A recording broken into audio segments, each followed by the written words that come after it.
Chemistry book 2 chapter number 1। Last lecture के अंदर हम लोग कंपाउंड्स को डिस्कस कर रहे थे और कंपाउंड्स के अंदर पीरियोडिसिटी को देख रहे थे हम। पीरियोडिक टेबल के अंदर जो मुख्तलिफ कंपाउंड्स बनते हैं, बाइनरी कंपाउंड्स, पीरियोडिसिटी। और अभी तक हम लोग क्या क्या डिस्कस कर चुके हैं। सबसे पहले हमने बात हैलाइड्स से शुरू की थी, उसके बाद हमने नेक्स्ट हाइड्राइड्स डिस्कस किए और आज के इस लेक्चर के अंदर हम ऑक्साइड्स को स्टडी करेंगे। सबसे पहले तो ये कि ऑक्साइड्स का अभी तक आपको जो आप लिटरेचर में पढ़ चुके हो अपने मैट्रिक के अंदर भी, कि ऑक्साइड्स की बेसिकली 4 टाइप्स होती हैं। आपके नॉर्मल ऑक्साइड्स होते हैं। नॉर्मल ऑक्साइड्स वो होते हैं जिसपे जो ऑक्सीजन है वो -2 चार्ज बेयर करता है। इसके बाद आपके पास और ऑक्साइड्स की टाइप्स होती हैं। नॉर्मल ऑक्साइड के बाद आपके पास होता है परऑक्साइड, परऑक्साइड के बाद आपके पास होता है सुपर ऑक्साइड, सुपर ऑक्साइड, और इसके अलावा आपके पास होता है सब ऑक्साइड।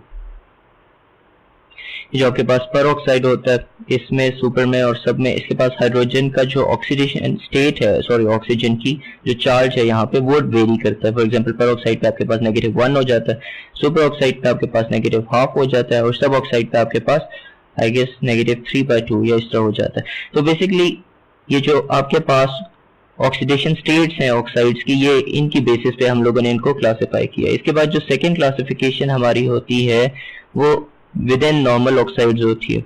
आपके जो नॉर्मल ऑक्साइड्स या सिंपल ऑक्साइड्स होते हैं वो फर्दर तीन टाइप्स के होते हैं। आपके होते हैं एसिडिक ऑक्साइड्स, फिर आपके होते हैं बेसिक ऑक्साइड्स,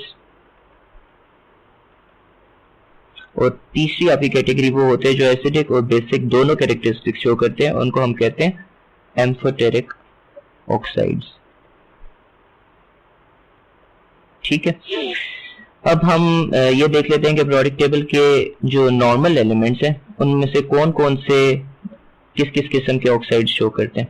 सबसे पहले तो जैसे आप देख रहे हो इस टेबल के अंदर ये जो आपको ब्लू कलर में नजर आ रहे हैं, ये सब के सब बेसिक ऑक्साइड्स प्रोड्यूस करते हैं। फॉर एग्जांपल लिथियम का जो ऑक्साइड होगा ये बेसिक होगा, सोडियम, पोटेशियम, रुबिडियम, सीजियम, फिर आपके पास मैग्नीशियम, कैल्शियम और यहाँ पे आपके पास टेलुरियम तक, ये सारे आपके पास जो हैं ये आपको बेसिक ऑक्साइड्स प्रोड्यूस करेंगे। जो पीरियोडिक टेबल का दरमियान का पार्ट है ये आपका ग्रुप 2A का फर्स्ट एलिमेंट, 3A के आपके मिडिल के एलिमेंट्स, देन 4A के बॉटम के और 5A के आपके पास जो बॉटम के एलिमेंट्स हैं, ये सारे एम्फोटेरिक ऑक्साइड्स बनाते हैं। और सबसे जो राइट साइड के जो आपका प्योरली नॉन मेटेलिक पार्ट है पीरियोडिक टेबल का, और इसके अलावा कुछ मेटल्स भी इसमें है वैसे, लेकिन ये जो है हिस्सा ये आपके सारे के सारे एसिडिक ऑक्साइड्स प्रोड्यूस करते हैं। तो ये जो आपकी ऑक्साइड्स होते हैं हम इनको बेसिकली रिलेट कर सकते हैं किस चीज के साथ, इलेक्ट्रोनेगेटिविटी और इलेक्ट्रोपॉजिटिविटी के साथ, इलेक्ट्रोनेगेटिविटी एंड इलेक्ट्रोपॉजिटिविटी के साथ। ठीक है, आपको इस बात का पता है कि राइट साइड पे जब आप आते हो पीरियोडिक टेबल में लेफ्ट टू राइट जब आप आते हो तो इलेक्ट्रोनेगेटिविटी जो होती है वो बढ़ती है। ठीक है, और जब आप टॉप टू बॉटम आते हो पीरियोडिक टेबल में, तो जो आपकी इलेक्ट्रोनेगेटिविटी होती है वो कम होती है।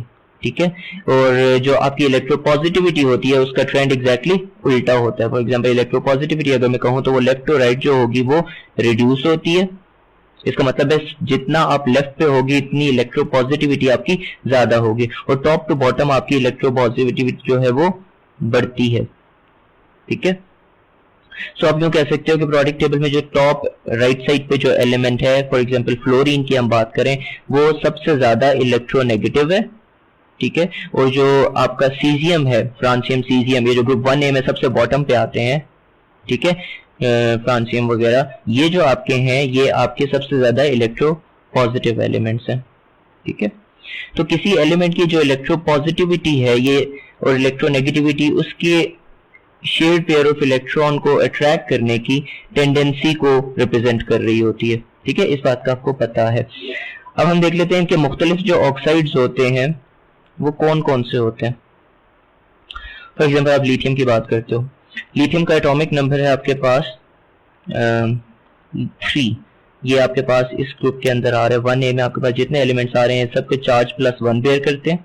लिथियम +1, ऑक्सीजन -2, तो ये Li2O, Na2O, K2O, rubidium oxide, caesium oxide जो आपके पास ग्रुप 2A है इन पे आपके पास चार्ज +2 होगा, तो BeO, MgO +2 -2 कैंसिल, +2 -2 कैंसिल, और इस तरह आपके पास जो ये वाला ग्रुप है इसके अंदर आपके पास +3 चार्ज पेयर करता है, ठीक है। तो एल्यूमिनियम +3, ऑक्सीजन -2, 2 यहाँ पे आ गया, 3 यहाँ पे आ गया। आप अगर यहाँ पे ग्रुप 5A में अगर आओ तो यहाँ पे आप देखो कि आपके पास चार्ज 3 और 5 दोनों बेयर होते हैं, ठीक है।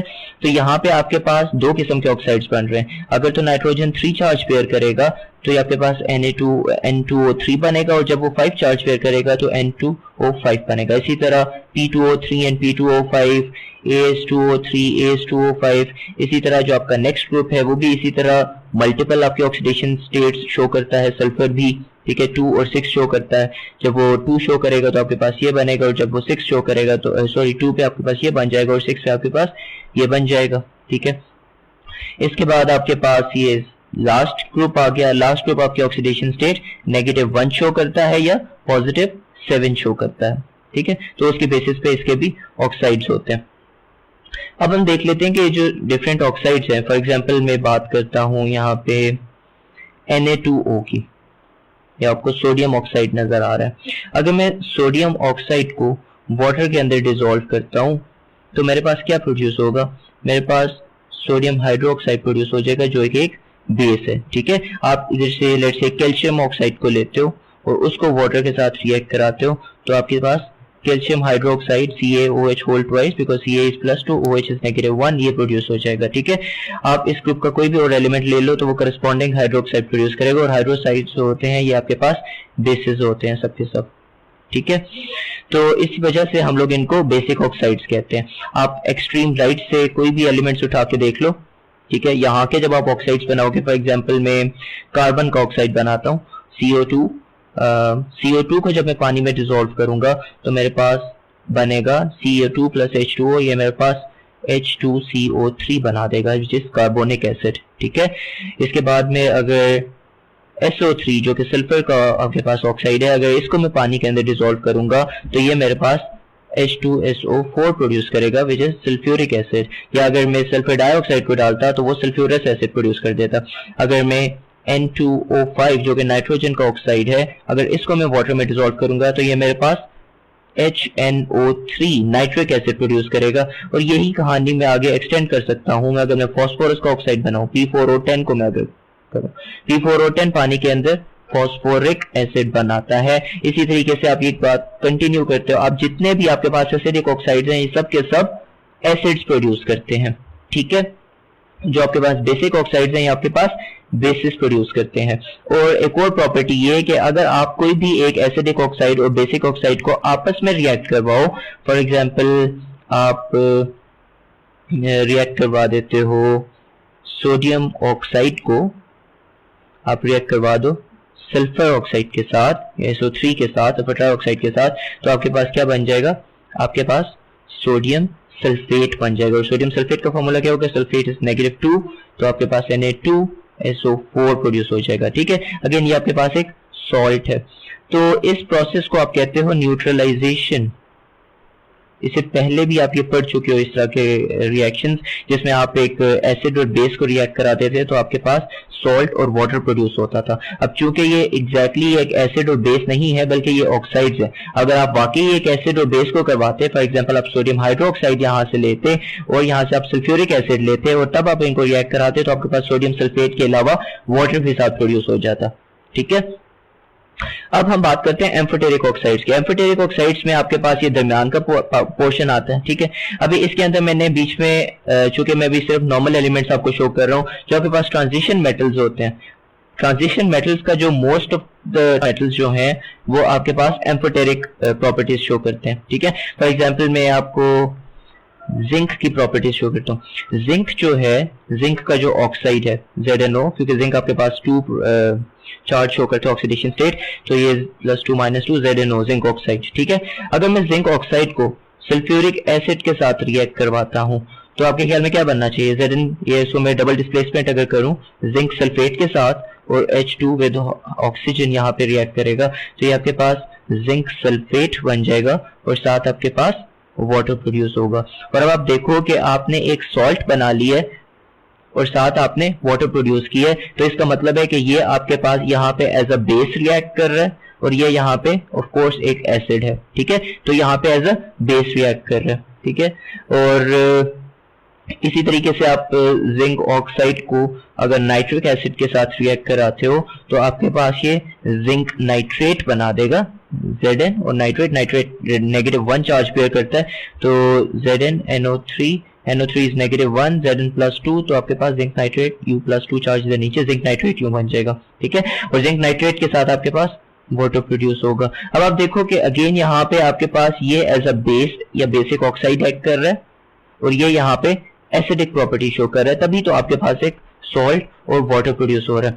अगर मैं आपको और लेट्स से कि एसिड के बजाय मैं इसको किसी बेस के साथ जिंक ऑक्साइड को रिएक्ट कराऊं, फॉर एग्जांपल मैं जिंक ऑक्साइड को रिएक्ट कराता हूं एक बहुत ही स्ट्रॉन्ग बेस के साथ विच इज सोडियम हाइड्रोक्साइड, ठीक है। यहाँ पे मैंने ऊपर नाइट्रिक एसिड और सल्फ्यूरिक एसिड से करवाया था जो कि बहुत स्ट्रॉन्ग एसिड्स थे, अब मैं इसको एक बहुत स्ट्रॉन्ग बेस के साथ रिएक्ट करा रहा हूं in the presence of water, ठीक है।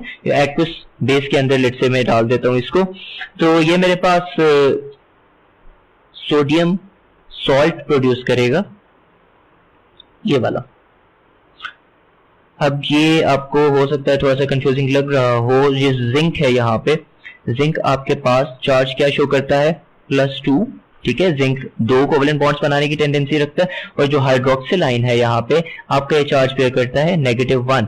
जब आपके 4 हाइड्रोक्सिल आइंस होंगे तो वो आपके -4 टोटल चार्ज पेयर करेंगे, तो ZnOH4 ये आपका टोटल चार्ज पेयर कितना हो जाएगा +2 -1 × 4, ठीक है। तो ये आपका टोटल जो इस कॉम्प्लेक्स का चार्ज बनेगा वो बनेगा -2, और इस चार्ज -2 को बैलेंस आउट करने के लिए 2 सोडियम के एटम्स यहाँ पे साथ उसको बैलेंस आउट करें, ठीक है। ये आपके पास कॉम्प्लेक्स कंपाउंड है, एक कॉम्प्लेक्स कंपाउंड, और जो बाकी कॉम्प्लेक्स कंपाउंड्स की डिटेल्स हैं वो हम चैप्टर नंबर 6 के अंदर कवर करेंगे, जहां पे आपके पास ज्यादातर अमूमन ट्रांजिशन मेटल्स के कॉम्प्लेक्सेस बनते हैं। फिलहाल हम सिर्फ ये डिस्कस कर रहे हैं कि एम्फोटेरिक ऑक्साइड्स कैसे प्रॉपर्टीज शो करते हैं, और वो एसिड और बेस, यहाँ पे आप देखो वो बेस के साथ रिएक्ट किया विच इज अ बेस, यहाँ पे उसने एसिड की प्रॉपर्टीज शो की, यानी उसने सॉल्ट बनाया ना, तो सॉल्ट तो एक एसिड और बेस के प्रोसेस से बनता है ना, तो यहाँ पे एक एसिड की प्रॉपर्टी शो कर रहा है और यहाँ पे ये बेस की प्रॉपर्टी शो कर रहा है। तो जब ये एसिडिक और बेसिक दोनों प्रॉपर्टी शो करता है तो ऐसे कंपाउंड्स को हम एम्फोटेरिक कंपाउंड्स कहते हैं, ठीक है। इसके बाद एक फाइनल जो आज के हम चीज पढ़ रहे हैं कि जो आपका बेसिक और एसिडिक कैरेक्टर होता है, बेसिक और एसिडिक कैरेक्टर होता है, इसका एक रिलेशन होता है ऑक्सीडेशन स्टेट के साथ। वो रिलेशन क्या होता है? ऑक्सीडेशन स्टेट फॉर एग्जांपल यहाँ पे आप देखो इस टेबल में आपको नजर आ रहा है, क्रोमियम जो है वो 3 किस्म के ऑक्साइड्स बनाता है, CrO, Cr2O3 and CrO3। CrO के अंदर ऑक्सीजन -2 है तो ऑफ कोर्स क्रोमियम +2 होना चाहिए, यहाँ पे क्रोमियम की ऑक्सीडेशन स्टेट +2 हो गई। Cr2O3 के अंदर अगर आप देखो Cr2O3 के अंदर तो बेसिकली ये कुछ यूं है कि Cr+3O-2 है, तब ये Cr2O3 बना हुआ है, ठीक है। तो यहाँ पे अगेन आपके पास Cr का चार्ज +3 है, और अगर आप CrO3 को एनालाइज करो, CrO3 कैसे बन गया? CrO3 के अंदर अगर आप देखो Cr+3O-1, ऑफ कोर्स ऑक्सीजन -1 तो नहीं होता, ऑक्सीजन इज -2, तो दिस इज +6 देन। सो यहाँ पे आपके पास क्रोमियम जो है वो +6 चार्ज शो कर रहा है, ठीक है। अब इनकी जो कैटेगरी के अंदर इसने डिफाइन किया है कि जो +2 के साथ जब आप ऑक्साइड बनाओगे CrO, ये आपकी बेसिक प्रॉपर्टीज शो करेगा, Cr2O3 आपकी एम्फोटेरिक प्रॉपर्टीज शो करेगा, और CrO3 जो है ये आपकी एसिडिक प्रॉपर्टीज शो करेगा। बेसिकली जब आपका ऑक्सीडेशन स्टेट बढ़ता है, ठीक है, आपका जो ऑक्सीडेशन स्टेट होता है ना, ग्रेटर द ऑक्सीडेशन स्टेट आप यूं कह लो is directly proportional to acidic character, ठीक है। आपका एसिडिक कैरेक्टर इंक्रीज करता है ऑक्सीडेशन स्टेट ज्यादा होने की वजह से। और यहाँ पे एक चीज जो इंपॉर्टेंट है वो मैं क्लियर करना चाहूंगा कि ये ऑक्सीडेशन स्टेट किसी मेटल या नॉन मेटल आयन की बात हो रही है, मेटल या नॉन मेटल आयन की बात हो रही है, यहाँ पे ऑक्सीजन के ऑक्सीडेशन स्टेट की बात नहीं हो रही, तो ऑक्सीजन का हम सिर्फ नॉर्मल ऑक्साइड्स की बात कर रहे हैं, ये सब के सब में -2 ही होगा ऑक्सीजन, ठीक है। जो मेटल का चार्ज है ना वो वेरी करेगा। फॉर एग्जाम्पल आप अगर मैंगनीज के देखते हो, मैंगनीज के आपके पास कौन कौन से ऑक्साइड्स बनते हैं? मैंगनीज का MnO बन सकता है आपके पास, Mn2O3 बनता है आपके पास, MnO2 बनता है आपके पास, और Mn2O7 बनता है आपके पास। ये फर्दर अब आप डिटेल में ट्रांजिशन मेटल्स डिस्कस करोगे तो उसमें हम इन ऑक्साइड्स को डिटेल में भी देखेंगे। फिलहाल ये जो MnO है, यहाँ पे जो आपका ऑक्सीजन का चार्ज शो कर रहा है, मैंगनीज जो चार्ज शो कर रहा है, यहाँ पे मैंगनीज का चार्ज है +2। Mn2O3 के अंदर आपके पास मैंगनीज का चार्ज है +3। MnO2 के अंदर अगर आप देखो यहाँ पे +2 ऊपर, -1 ऊपर, तो प्लस यहाँ पे जब -2 करोगे तो यहाँ पे +4 चार्ज शो कर रहा है, और Mn2O7 के अंदर आपको +7 चार्ज शो कर रहा है। टॉप टू बॉटम अगर आप इन चारों को आपस में कंपेयर करो और इनकी प्रॉपर्टीज देखो, ये जो MnO है ये सबसे कम एसिडिक होगा और Mn2O7 मोस्ट एसिडिक होगा, ठीक है।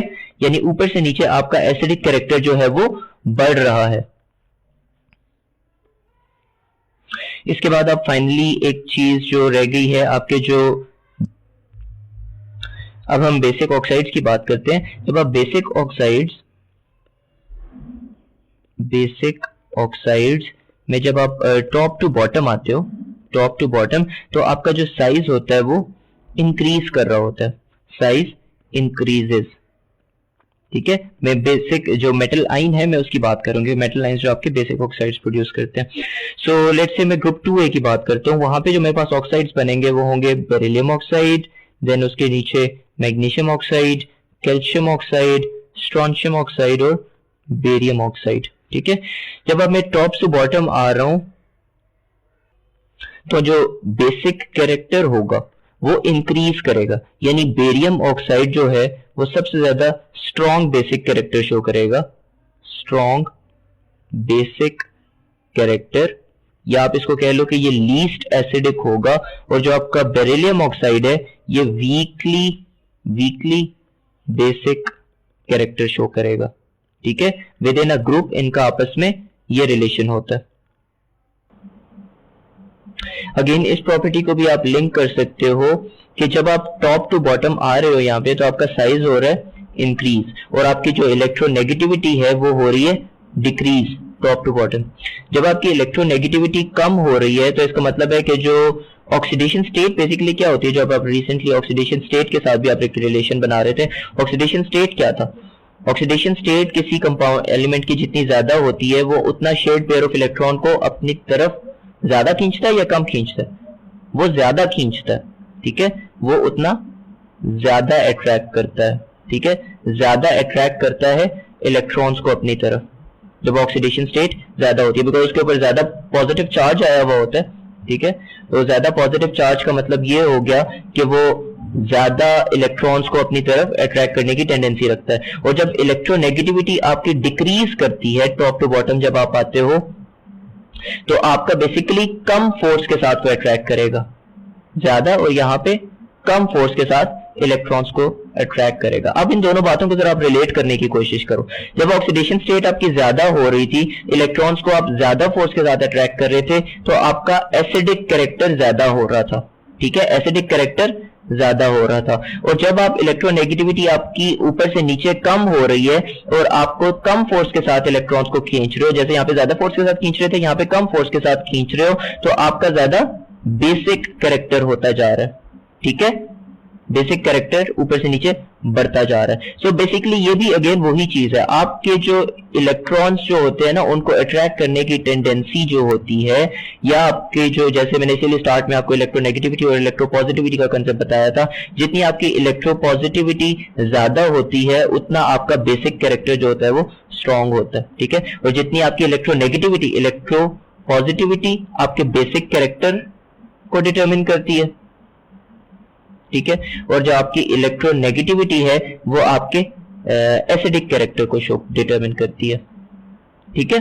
So that's it for acidic oxides. ये ऑक्साइड्स के बारे में बस इतना ही। इससे नेक्स्ट लेक्चर में हम लोग कंपाउंड्स की चूंकि प्रॉपर्टीज हम लोग डिस्कस कर चुके हैं सबकी सब, अब नेक्स्ट लेक्चर के अंदर हम लोग स्टार्ट करेंगे पोजीशन ऑफ हाइड्रोजन, और वो हमारे इस चैप्टर का लास्ट टॉपिक होगा, position of hydrogen in the periodic table.